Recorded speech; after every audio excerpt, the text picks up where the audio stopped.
Hi students, நான் உங்கள் வெற்றி கேரக்டர்லேருந்து கல்யாணம் பேசுகிறேன். இன்ஜினியரிங் மட்டும் இல்லை, ஆர்ட்ஸ் அண்ட் சயின்ஸ் எடுக்கக்கூடிய மாணவர்களாக இருக்கட்டும், இல்லை டிப்ளமோ எடுக்கக்கூடிய மாணவர்களாக இருக்கட்டும், அனைவருக்குமே தேவைப்படும் கோர்ஸ் எது அப்படின்னு பார்த்தீங்கன்னா கம்ப்யூட்டர் மற்றும் கம்ப்யூட்டர் ரிலேட்டட் கோர்சஸ் தான். இந்த அளவுக்கு மாணவர்கள் இந்த கோர்ஸை தேர்ந்தெடுக்கிறாங்க. பட் அந்த அளவுக்கு வேலை வாய்ப்புகள் எப்படி இருக்குது அப்படின்றத நிறைய மாணவர்கள் யோசிக்கிறதே இல்லை. அதை கண்டுபிடிக்கிறதுக்கு உண்டான ஆதாரமும் நம்மகிட்ட இல்லை. சரிங்களா? ஸோ இதற்கு விடை தேடும் விதமாக தான் நம்ம இந்த வீடியோ ரெடி பண்ணியிருக்கோம். நிறைய ஆதாரங்களையும் ரிசோர்ஸையும் வச்சு இந்த வீடியோவை முழுக்க ரொம்ப கஷ்டப்பட்டு ரெடி பண்ணியிருக்கோம் ஸ்டூடெண்ட்ஸ். ஸோ நேரடியாக வீடியோக்குள்ளே போகிறதுக்கு முன்னாடி நம்ம சேனலை இது வரைக்கும் நீங்கள் சப்ஸ்கிரைப் பண்ணலாம், மறக்காமல் சப்ஸ்கிரைப் பண்ணிக்கோங்க. இந்த வீடியோ உங்களுக்கு யூஸ்ஃபுல்லாக இருந்துச்சுன்னா லைக் பண்ண கிளிக் பண்ணி உங்கள் ஃப்ரெண்ட்ஸ்க்கு ஷேர் பண்ணுங்கள். சரியா? ஃபர்ஸ்ட் ஆஃப் ஆல் நம்ம இந்த கொடுத்துருக்கக்கூடிய டேட்டாஸ் என்னென்ன சோர்ஸஸ் பயன்படுத்தி எடுத்துருக்கோம் அப்படின்றத பார்த்தலாம். நாஸ்கம் இந்தியா ஐடிஐ ரிப்போர்ட் 2025, ஸ்டாட்டிஸ்டாவுடைய IT industry in India 2024 report, McKinsey and company India AI landscape study, அதுக்கப்புறம் LinkedIn India emerging jobs report, Glassdoor India salary data, Times of India Economic Times of tech articles. So இந்த மாதிரி பல்வேறு resources பயன்படுத்தி தான் இந்த video ready பண்ணியிருக்கோம். சரிங்களா students? So இதில் ஒரு டிஸ்க்ளைமர்னு சொல்லிக்கிறேன் ஸ்டூடெண்ட்ஸ், இது முழுக்க எஜுகேஷன் பர்பஸ்க்காக தான். நீங்கள் இதில் கொடுத்துருக்கக்கூடிய சேலரி ஃபிகர்ஸ் கொஞ்சம் வேரி ஆகும். ஏன்னா உங்களோட ஸ்கில் பேஸ்டோ, அதாவது எந்த ஊரில் நீங்கள் வேலை புரியுறீங்க, எந்த மாதிரியான கம்பெனியில் வேலை பார்க்குறீங்க அப்படின்றத பொறுத்து இந்த சேலரி டீட்டெயில்ஸ்லாம் மாறுபடும். நீங்கள் எப்போதுமே இன்னும் நல்லா ரிசர்ச் பண்ணிவிட்டு நிறையா ப்ரொஃபஷனல்கிட்ட கன்சல்ட் பண்ணிவிட்டு அதுக்கப்புறம் உங்களோட கோர்ஸஸ் சூஸ் பண்ணுறது பெஸ்ட்டுன்னு நான் நினைக்கிறேன். சரிங்களா? ஸோ ஃபஸ்ட்டு என்னென்ன பார்க்க போகிறோம் அப்படின்றத இந்த வீடியோவில் ஷார்ட்டாக பார்த்தலாம். கரண்ட் ட்ரெண்ட் எப்படி போயிட்டுருக்கு, ரியல் ஜாப் மார்க்கெட் 2030 எப்படி இருக்க போது, ஜாப் ரோல்ஸ் ஹை சேலரிஸ் கொடுக்கக்கூடிய ஜாப் ரோல்ஸ் என்னென்ன, எவ்வளோ சேலரி கிடைக்கும், டிமாண்டிங் கோர்சஸ் என்னென்ன ஸ்கில்ஸ் தேவைப்படுது, என்னென்ன சேலஞ்சஸ் இந்த ஃபீல்டில் இருக்குது, அதுக்குரிய சொல்யூஷன் என்ன அப்படின்ற எல்லா விஷயத்தையும் இந்த வீடியோவில் பார்க்க போகிறோம். சரிங்களா? ஃபஸ்ட்டு பார்த்துங்க, நான் ஒரு இன்ட்ரடக்ஷன் கொடுத்துறேன்.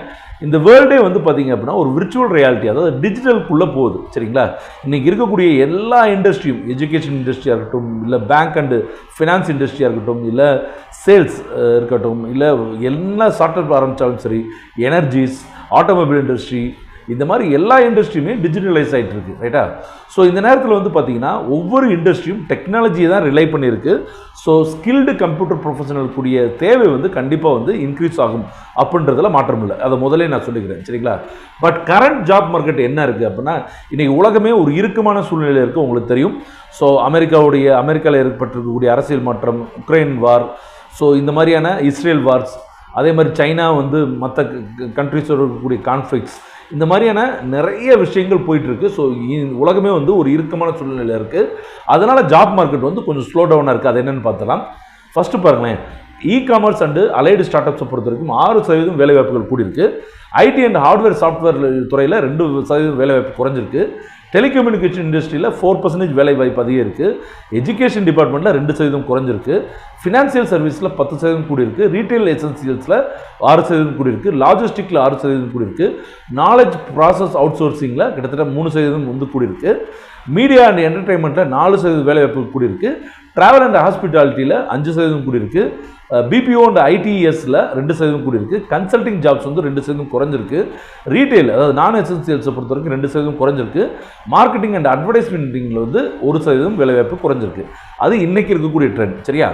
ஸோ 2030 என்ன ட்ரெண்ட் இருக்குன்றதை பார்த்தலாம். இந்தியாவோட ஐடி செக்டரோட ரெவன்யூ கிட்டத்தட்ட அமெரிக்கன் டாலர் படி 345 பில்லியனாக இருக்கும் அப்படின்னு சொல்லி கணக்கு போட்டிருக்காங்க. இது 2023 கொடுத்துருக்கக்கூடிய ரிப்போர்ட். சரியா? அதாவது 2030 எப்படி இருக்குன்னு சொல்லி 2023 ரிப்போர்ட் கொடுத்துருக்காங்க. அதே மாதிரி கிட்டத்தட்ட இந்த துறையில் ஐடி செக்டரில் மட்டும் கிட்டத்தட்ட 6.4 மில்லியன் பீப்புள்ஸ், அதாவது 6.4 × 10 லட்சத்தை பெருக்குங்க. அவ்வளோ மக்கள் இதில் நேரடியாகவும் மறைமுகமாகவும் வேலை வைப்பாங்க. அதே மாதிரி ஏஐ மார்க்கெட் கிட்டத்தட்ட 10 பில்லியனாக 2030 அதிகரிச்சிருக்கும்.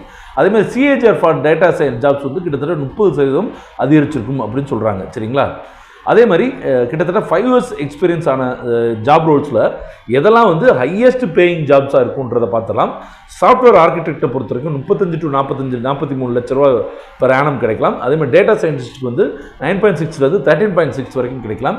ஏஐ அண்ட் எம்எல் இன்ஜினியரிங், அதாவது ஆர்டிஃபிஷியல் இன்டெலிஜென்ஸ் அண்ட் மெஷின் லேர்னிங்கை பொறுத்த வரைக்கும் 12 to 20, கிளவுட் சொல்யூஷன் ஆர்கிடெக்டை பொறுத்த வரைக்கும் 15 to 25, சைபர் செக்யூரிட்டி அனலிஸ்ட்டை பொறுத்த வரைக்கும் 8 to 12 லட்ச ரூபா வரைக்கும் ஜாப் ஆஃபர்ஸ் கிடைக்கலாம். சரிங்களா? ஸோ டிமாண்டிங் கம்ப்யூட்டர் கோர்சஸ், அதாவது நீங்கள் இந்த ஃபீல்டுக்குள்ளே போகணும், பெருசாக ஜெயிக்கணும்னா என்னென்ன கோர்சஸ் படித்தா நல்லது அப்படின்றத பார்த்தலாம். Data science and analytics, A and machine learning, cloud computing, AWS, Azure, GCP இந்த மாதிரியான cloud computing, cyber security, full stack development, mobile app development, DevOps and MLOps, blockchain technology. சரிங்களா? இந்த மாதிரியான கோர்சஸ் வந்து ஃப்யூச்சரில் உங்களுக்கு ஒரு மிகப்பெரிய வேலைவாய்ப்பை கொடுத்துரும். அதே மாதிரி வந்து பார்த்திங்கன்னா என்னென்ன ஸ்கில்ஸ் இருக்குன்னா, கண்டிப்பாக ப்ரோக்ராமிங்கில் வந்து ரொம்ப ரொம்ப ஸ்ட்ராங்காக இருக்கணும். பைத்தான், ஜாவா அந்த மாதிரியான ப்ரோக்ராமிங் லாங்குவேஜில் உங்களுக்கு ஹை பாண்டித்தியம் இருக்கணும். அதே மாதிரி டேட்டா ஸ்ட்ரக்சர் அண்ட் அல்கரிதமில் வந்து ஒரு நாலேஜ் இருக்கணும். ரியல் டைம் ப்ராஜெக்ட்ஸ், கிட்ஹப் போர்ட்ஃபோலியோவில் நீங்கள் ரொம்ப ரொம்ப ஸ்ட்ராங்காக இருக்கணும். ப்ராப்ளம் சால்விங் அண்ட் லாஜிக்கல் திங்கிங்கை இப்போவே வளர்த்துக்கோங்க. சர்டிஃபிகேஷன் ஃப்ரம் ரெப்யூட்டட் பிளாட்ஃபார்ம்ஸ் கண்டிப்பாக இருக்கணும். கோர்ஸா, யுடமி மாதிரியான ரெப்யூட்டட் பிளாட்ஃபார்ம்ஸில் நிறைய சர்டிஃபிகேஷன் பண்ணி உங்களுடைய போர்ட்ஃபோலியோவை நீங்கள் இம்ப்ரூவ் பண்ணி வச்சுக்கணும். சரிங்களா?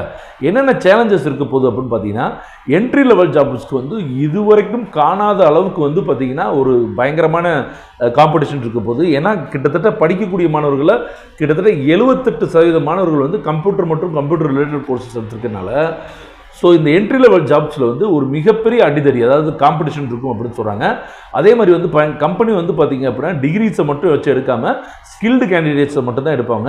ஸோ கான்ஸ்டண்ட்டாக நீங்கள் வந்து உங்களுடைய ஸ்கில்ஸை வந்து டெவலப் பண்ணிகிட்டே இருக்கணும். ஒன்ஸ் ஒரு கம்பெனியில் ஜாயின் பண்ணிட்டால் கூட நீங்கள் அதுக்கப்புறம் ஃப்ரீயாக இருக்க முடியாது. நீங்கள் எந்த ஃபீல்டில் இருக்கீங்களோ அதில் வந்து உங்களுடைய ஸ்கில்ஸை வந்து இம்ப்ரூவ் பண்ணிக்கிட்டே இருந்தால் மட்டும்தான் இந்த ஃபீல்டில் உங்களால் சக்ஸஸ்ஃபுல்லாக இருக்க முடியும். அதே மாதிரி வந்து பார்த்திங்கன்னா இந்த காம்படிஷனை எப்படி ஜெயிக்கலாம் அப்படின்றதையும் சொல்லணும். நிறையா வந்து படிக்கும்போதே நிறைய ப்ராஜெக்ட்ஸ் வந்து real world apps, website tools இந்த மாதிரியான நிறைய ப்ராஜெக்ட்ஸ் வந்து பண்ணிகிட்டே இருங்க. இன்டர்ன்ஷிப் போங்க. ஒருவேளை உங்களுக்கு பே பண்ணலை அப்படின்னா கூட இன்டர்ன்ஷிப் போங்க. இன்டர்ன்ஷிப் போகும்போது உங்களுக்கு எக்ஸ்பீரியன்ஸ் கெயின் ஆகும். சரிங்களா?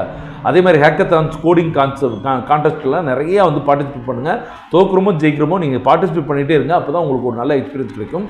அதே மாதிரி டெக் நியூஸையும் ட்ரெண்ட்ஸையும் தொடர்ந்து ஃபாலோ பண்ணிகிட்டே இருங்க. லிங்க்டு, அது மாதிரி monster.com இவங்கெல்லாம் வந்து பார்த்திங்கன்னா இந்த மாதிரியான நிறைய அப்டேட்ஸ் கொடுத்துட்ருக்காங்க. சரிங்களா? ஓகே. ஆப்பர்ச்சுனிட்டிஸ், அதாவது டயர் 2 சிட்டிஸ், கோயம்புத்தூர், மதுரை மாதிரியான டயர் 2 சிட்டிஸில் எப்படி ஆப்பர்ச்சுனிட்டிஸ் இருக்கும் அப்படின்னா, கண்டிப்பாக இந்த மாதிரியான ஊர்களில் ஐடி பார்க்ஸ் வந்து தொடர்ந்து இம்ப்ரூவ் ஆகும். சொல்லப்போனால் சென்னையோட க்ரோத் ரேட்டை விட கோயம்புத்தூரோட க்ரோத் ரேட் வந்து ஜாஸ்தியாக இருக்குது. நான் ஒரு ஆர்டிக்கலில் படித்தேன். அதே மாதிரி ரிமோட் ஒர்க் வந்து, அதாவது நீங்கள் வீட்டிலே இருந்து ஒர்க் பண்ணுறது வந்து ரொம்ப காமனாக இருக்கும்.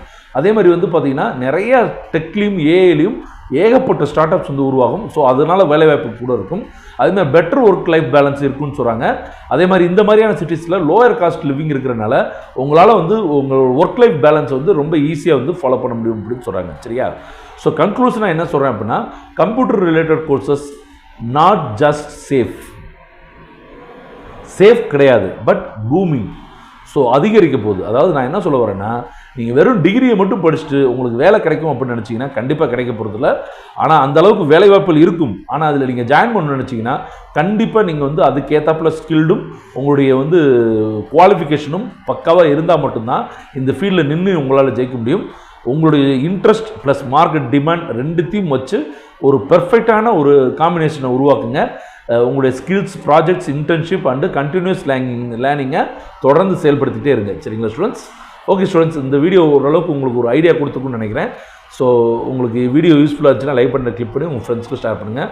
அடுத்தடுத்த வீடியோவில் சீக்கிரம் சந்திப்போம். நன்றி, வணக்கம், பாய்.